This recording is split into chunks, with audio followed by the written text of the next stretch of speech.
នេះលិតផលថ្ងៃសុកតាំងពីប្រហែល20ជាង5ខែ4អានេះ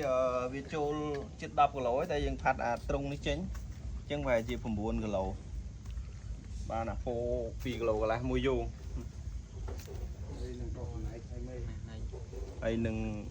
មេនេះមេគាត់មកលេងជាមួយអញ្ចឹងឲ្យគាត់យកទៅផ្ញើអ្នកផ្ទះខ្លះទាំងធ្វើម្ហូបផងប្រហែលជា4គីឡូឲ្យទៅគាត់ហើយនឹងធ្វើម្ហូបអញ្ចឹងសរុបមកនេះអានេះ9ទៀតអញ្ចឹងវាចូល13គីឡូវីតាផ្ទះទឹកបងប្អូនមានចំណាប់អារម្មណ៍អាចមកលេងបានត្រីនៅតែច្រើនហើយត្រីឥឡូវវាធំតិចទៀតទៅវាខែទឹកឡើងត្រីវារៀងលែងទៅមានធំហើយវាមានតូចតែសម្បូរជាងហ្នឹងឥឡូវវាមកល្មមប៉ុន្តែត្រីធំអញ្ចឹងយើងធ្វើស្ទូចបានមកគីឡូក៏វាធ្ងន់ទៅតាមហ្នឹងដែរអូខេបាយជួបគ្នាវីដេអូក្រោយទៀត